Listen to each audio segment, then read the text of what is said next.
Hi hello ನಮಸ್ತೆ. ನನ್ನ YouTube ಚಾನಲ್ಗೆ ಸ್ವಾಗತ ಸುಸ್ವಾಗತ ಹೇಳ್ತಾ, ಇವತ್ತು ನಾವೆಲ್ಲಿದ್ದೀವಿ ಅಂತಂದರೆ ರಾಜಾಜಿನಗರ್ ಹತ್ರ ಇದ್ದೀವಿ. ಇದು ರಾಜಾಜಿನಗರ್ ಮೆಟ್ರೋ ಸ್ಟೇಷನ್ ಹತ್ರ ಇದ್ದೀವಿ. ಇಲ್ಲಿ ಏನಪ್ಪ ಅಂತಂದರೆ ಏನು ತೊಗೊಂಡ್ರು ಒಂದು ತೊಗೊಂಡ್ರೆ ಒಂದು ಫ್ರೀ ಇದೆ. ಬನ್ನಿ ಹೋಗಿ ನೋಡೋಣ. ಇದು ಹೋಟೆಲ್ ಹೆಸರು ಬಂದು ತಿಂಡಿ ರಾಜು ಅಂತ.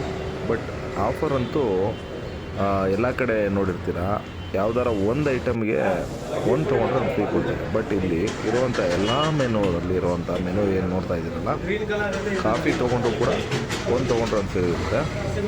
ಆಮೇಲೆ ನಿಮ್ಗೆ ಏನೇನು ಐಟಮ್ ಇತ್ತಲ್ಲ ಇವತ್ತು ಅವೈಲಬಲ್ ಇತ್ತು ಅಂತಂದರೆ, ನಾನು ಹೋಗಿ ಟ್ರೈ ಮಾಡಿದ್ದು ದೋಸೆ ಮತ್ತು ರವೆ ಇಡ್ಲಿ. ಬನ್ನಿ ಒಳಗಡೆ ನೋಡೋಣ. ಕ್ರೌಡ್ ತುಂಬಾ ಜನ ಇದ್ದರು. ಯಾರೆಲ್ಲ ನನ್ನ ವೀಡಿಯೋ ನೋಡ್ತಾ ಇದ್ದೀರಾ, ಪ್ಲೀಸ್ ಶೇರ್ ಮಾಡಿ, ಸಬ್ಸ್ಕ್ರೈಬ್ ಮಾಡಿ, ಸಪೋರ್ಟ್ ಮಾಡಿ ಅಂತ ಹೇಳ್ತಾ ಒಳಗಡೆ ನೋಡ್ಬೋದು. ಜನ ತುಂಬಾ ಜನ ಇದ್ದರು. ಮತ್ತು ಪ್ಲೇಸ್ ಕೂಡ ತುಂಬ ಚಿಕ್ಕದಾಗಿರೋದ್ರಿಂದ ಕ್ರೌಡ್ ಜಾಸ್ತಿ ಜನನೇ ಸೇರಿದರು. ಬಟ್ ಆಫರ್ ಅಂತೂ ತುಂಬಾ ಚೆನ್ನಾಗಿದೆ. ನಾನು ಅವ್ರನ್ನ ಕೇಳಿದೆ ಇದು ಆಫರ್ ಎಷ್ಟು ದಿನ ಇರುತ್ತೆ ಅಂತ.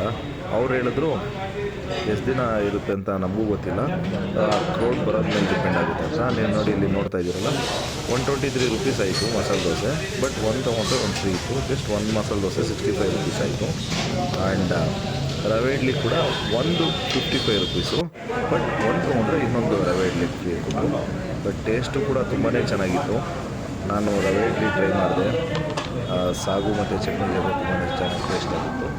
ಆಮೇಲೆ ಮಸಾಲೆ ದೋಸೆ ಕೂಡ ಟ್ರೈ ಮಾಡಿದೆ. ಇದು ನಾರ್ಮಲ್ ಮಸಾಲೆ ದೋಸೆ ಅಲ್ಲ, ಈ ಮಸಾಲೆ ದೋಸೆ. ಆ್ಯಂಡ್ ಸಾಂಬಾರಂತೂ ತುಂಬಾ ಚೆನ್ನಾಗಿತ್ತು. ಎಲ್ಲರೂ ಹೋಗಿ ಟ್ರೈ ಮಾಡಿ.